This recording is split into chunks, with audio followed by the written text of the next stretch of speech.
Hello again, welcome back. This is my double bill. These are two films which I thought actually would work well as like a double bill, even though they seem very different. One of them is Apollo 11 and the other one is The One Cut of the Dead, a zombie movie. The reason why I'm actually highlighting both of these is because they are about filmmaking, and they are about the process of filmmaking events and what it means to people, and so there is a kind of connection to them. It feels tenuous as I initially explained it, but as I talk, hopefully it will become more clear. But basically, Apollo 11 is about the moon landing. And what happens was they found some 65mm footage of the moon landing which had never been seen before. And using that, and all of that was a bit showing you the actual liftoff, like seeing lots of images of the preparation and NASA, all the details of stuff that's never been seen. It had just been catalogued as a, you know, it's basically information. They just used these cameras for certain shots, but they would never find any use for it. And because it wasn't like footage from the TV, because it wasn't being shown straight away as it happened, it was just stored away. But eventually it was rediscovered in the NASA labs and the archives, and they decided to actually put together, using a lot of new footage plus some old footage they had, a documentary about the actual one mission, the Apollo 11 mission. Now there's been other stuff like For All Mankind, which was about all the missions. The idea of all, I've talked about this like early this year, where basically it was looking at the variety of missions. You can see footage from every mission, showing the idea that all the astronauts were in it together. Essentially, every mission was dangerous, every mission was difficult, and it was a progression slowly but surely to the moon landing.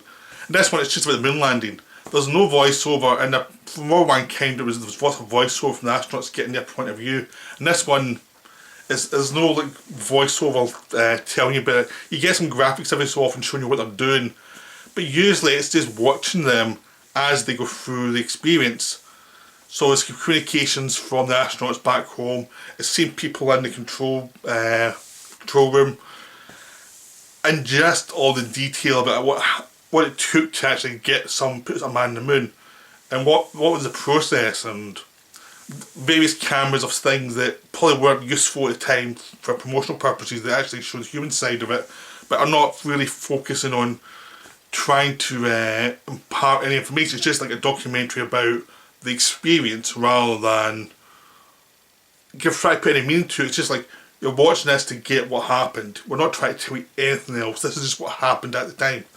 And it's wonderful. That's all you need. It's just, by actually just showing you that, it shows you how difficult it actually was. Like how difficult it was to put a rocket together, not by explaining what everything did. It was just by showing you the physicality of these rockets as it's separated bit by bit, and how much effort it took to get a rocket, to get the thing up in the air, then how much effort it was to get, once you were actually in orbit, to unhook and then aim to the moon. Then how much effort it was to get around the slingshot around the moon and keep in orbit, then land and get back up and then come back home. Everything there had to be planned out perfectly. Anything went wrong, as in Apollo 13, it could be disastrous. So it just shows you the difficulty of every little thing. So even going right, it's a very difficult, expensive task to put people on the moon. I mean, this is very much like a group effort. I mean, it really promotes the idea of this as a group effort, like, and the idea that these astronauts are actually highly skilled technicians.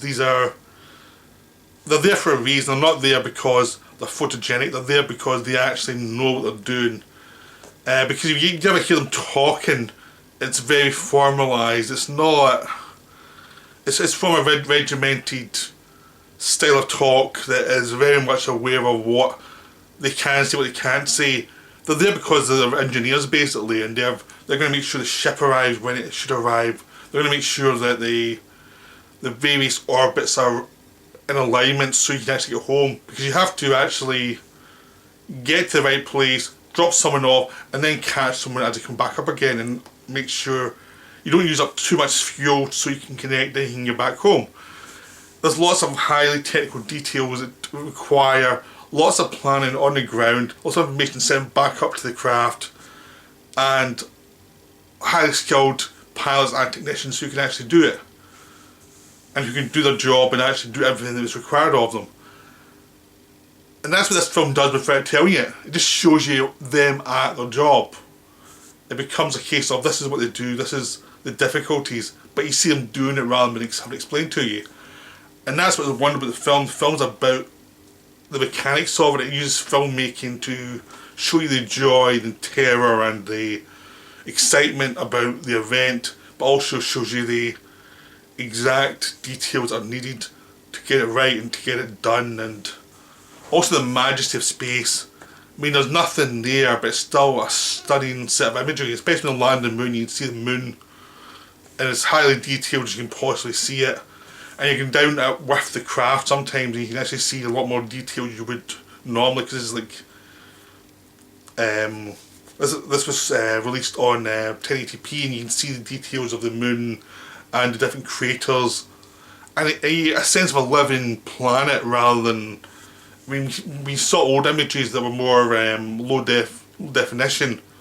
It was very flat, and you don't get a sense of land there. And these images get a sense of land, and as they're going down, it is a more dangerous situation. They have to be very careful.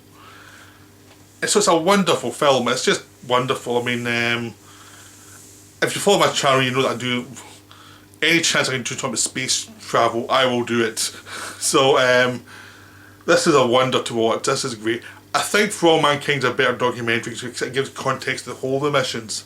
This just gives you one, but this is still a wonderful documentary, and you just get the whole idea of the process from start to finish, from leaving the Earth's atmosphere to coming back and being decontamination and finally getting out. It's the whole process all the way through it. It's just like it's a few weeks in the life of an astronaut in some ways, but it's for the most important mission they've ever done and still have ever done. So it's a wonderful film. I highly recommend it. The reason why it's connected to One Cut of the Dead is because it's about filmmaking. It's really about the craftsmanship of filmmaking and what it shows you and what it leaves out.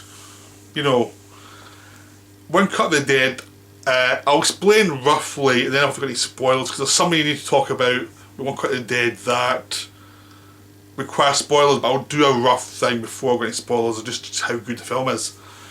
This is a film I can't avoid it for a while because I'm not a big fan of zombie films. They kind of scare me. But finally I watched it, and the first 35 minutes, 40 minutes is a zombie outbreak where you're in a location where they're filming a zombie film. Then it turns out there's some real zombies on the loose, and they're getting slowly picked off one by one, and you've seen it's in one cut, one image, and it's so basically you're in a location, you have to leave that location, you run around chased by zombies for a bit, then you go back to the location, then all hell breaks loose, people start to go nuts, and there's a resolution where there's one final girl, the classic one final girl, everyone else gets killed. And it's a rough zombie film. Not the best one you'll ever see, but it's enjoyable, trashy, fun, bit of zombie madness. All with this crazy director who's actually brought into this island known as zombies there, and he wants to film it all and get some great images, and he wants to inspire the actress to actually give some real reactions, especially having her facing real zombies. It's very De Palma-ish. I mean, if you look at Body Double, with the whole idea of this guy who is claustrophobic and can't react properly until he's through this traumatic experience. It's kind of doing that in a zombie film. You know, De Palma's kind of has a lot of fun with that kind of stuff usually, with the real experience or the reenacted experience. And this film goes with that as well. And it's a wonderful film. And what happens afterwards is hilarious too, and it's very moving and very warm-hearted actually. I don't want to explain much more before spoilers, just say it is wonderful what happens after that. It is really enjoyable. But it'll take you a while to adjust once something happens that makes you have to readjust what you're watching. But once you go with it, you start to see it starts to build towards something else that's really interesting. So it's a wonderful film, and it's tied to the whole idea of what's filmmaking, what you watch and what you see. It's really well made. Now this is spoiler section, so if you haven't seen the film, stop the video here, because I am going to spoil it. But before I spoil it, I'll just say go watch this one. It's really good. It's wonderfully made. Now spoilers, One Cut of the Dead is the first 40 minutes is a broadcast. Not happening, nothing's happening's real, there's no zombies, no one's getting eaten. It's all fake blood, everything that happens part of a broadcast for this new zombie network that they're trying to do. Which seems a bad idea, a zombie network, there's not much variation there. And this is the broadcast that is launching it by having this live event that takes place over 40 minutes. Act as if everything's real. That's the whole idea, it's a gimmick. And the rest of the film you see is basically what went into making that gimmick, which is someone gets an idea, they hire a director who in the original film comes across as this maniac who's awful. Then we see the director, he's this meek guy who has a reputation of making very average stuff. And he's just directing it, he's not starring in it to start with. But as you go through the process of them making this film, you start to see all these different people, whether it's the actors who are all brought in for this part to do different parts, like playing the sound man, playing the lead actress, playing the lead actor. And you get to see his home life as well, with his wife, who's an ex-actress who is dissatisfied with her life at the moment. She does not like where her life's going. His daughter, who's obsessive, and every bit as obsessive as the part he's playing in the film. And she wants to be a director, and she wants to be like, she gets fired from different places for actually telling people they don't have enough passion for the project. She'll terrorise children to get them to act properly. So you see him slowly building this film up, and then you go actually into the actual production. So you actually see in the second half, you see the whole thing play out again, but from the behind the scenes point of view, as everything starts to go wrong. Because the actual film you saw in the first half was partially what they wanted, but a lot of it wasn't. A lot of it went wrong, and they had to improvise throughout. Like, one of the zombies was played by an alcoholic who was said he would be dry until, till the film was done, and then went done drinking again. Unfortunately, someone leaves some booze behind, so suddenly he's drunk as a skunk. One of the other guys, one of the other zombies, has irritable bowel syndrome, and he is IBS, and he's having to always go to the bathroom during the production, so they have to pull him in and out constantly to do different things, improvise around where he should be, but he's not because his stomach's gone, and then you have to put him in some other place and improvise around that. And you start to see why this film, the original film, was a bit weird, because there were lots of moments where people just started talking about weird nonsense, because they were having, behind the scenes, they were having to actually improvise around the fact that someone was drunk or someone couldn't be there. And basically on the day of, two of the lead actors didn't turn up.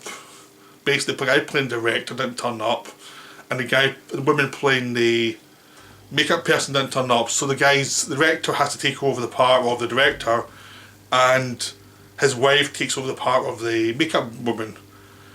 And his wife is a method actor and she goes a bit nuts, and they have to try and keep her from going mad during the production.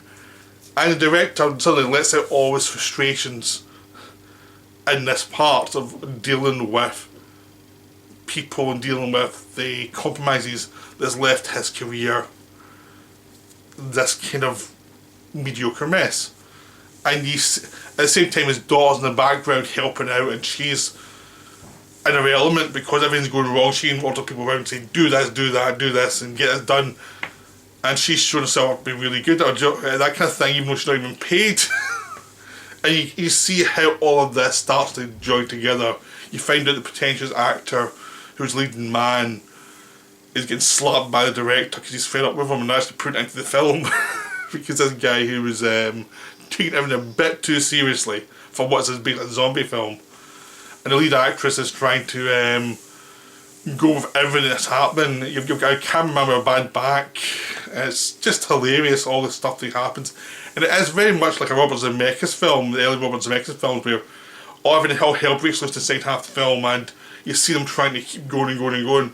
So it becomes like a comedy with zombies. It's really funny. And because the guy's drunk, when the guy's drunk, it actually helps his performance because he looks creepy and weird. So it's just a wonderful, weird, film. And of all these weird things, like they're having to write down directions on a pad, which is always outshot. So they do this, do that, as they improvise for it. And again, it's a bit like Apollo 11. It's like it's showing the process of something which we'd see as a presentation without the human element. And these films show you what's going on behind the scenes to do that. Where in Apollo 11 it's much more mechanical and much more very dangerous. They could die. In this one it's not dangerous, they could just be shown up. But because the thing is, if you've ever worked in theatre, all this stuff goes wrong. I mean, I've actually had an experience like One Cut of the Dead when I was the stage manager when I was talking theatre. When I first started out, I did an amateur thing just to get some experience, and one of the actresses forgot all the lines, or not. Then it all went off, or she remembered some lines, but it was never in the right order. So I was having to bring people in and out and in and out, trying to work around what she could remember at the time, which felt very much like this film. So when I was watching this kind of flashbacks, like I remember I did something like that. It's one of those things that if you work in theatre, a lot of you realize, a lot of it's about like adrenaline and keeping it going even if things are going wrong. And this film feels like it's an adrenaline rush of keeping it going, keeping it going, keeping it going. So that's what filmmaking is a lot of the time, and theatre is, where it's like, not to break anything. Don't break character, just keep going as if it's natural. And as long as not enough goes wrong, no one will notice. I mean, I've been in theatre productions where like people have been sick, they'd walk off stage from doing the lines, puke in a bucket, then walk back on stage, do more lines, walk back off, puke in a bucket. I mean, I've seen that's happen in theatre productions I've been in. It's like, and that's what this film is about, is that the presentation of what it is, then you see what happened behind the scenes and how much chaos it is, but how people are actually still passionate and insanely passionate about even this ridiculous zombie movie without a real script is actually getting this passion behind it to do this one thing, to do this absurd thing, to get it done. And again, it relates to Apollo 11, where this thing is actually nuts. Trying to land the moon's nuts. They're going to do it. And they spent a lot of money to do it, but they're going to do it. No matter what. So they put on a show, no matter how dangerous or how insane, you're going to put on a show. So that's why these two films are linked in my head, because I saw them very close together and they felt like a match for a video. It just seemed like, yeah, there's a connection here. One's mega budget, expensive, super production that actually happened, him sent someone to the moon, and one's like this low budget trashy zombie movie, and they're behind the scenes of that. But they feel kind of, the energy is similar, of people trying to do stuff, and once you get going you can't stop. Like once the rocket went off, they couldn't stop. It would be embarrassing for them to stop, so they had to keep going, unless a disaster happened. In the zombie films, they had to keep going, have something happen, have people improvising things, bringing things into their lives to keep the thing working. So, both of them are wonderful, both of them I highly recommend. They're terrific films. Go see them both. But they are behind the scenes films in a strange way. They are. Even the Apollo 11 one feels like a behind the scenes film. The ultimate behind the scenes film of a moon landing. Well, I hope you enjoyed this video. I'll be back soon for another one. Leave comments below if you've seen One Cut the Dead of Apollo 11 and what you thought. And if you've ever been in any of those kind of weird theatre experiences I have. I'll see you soon for another video. Right, bye.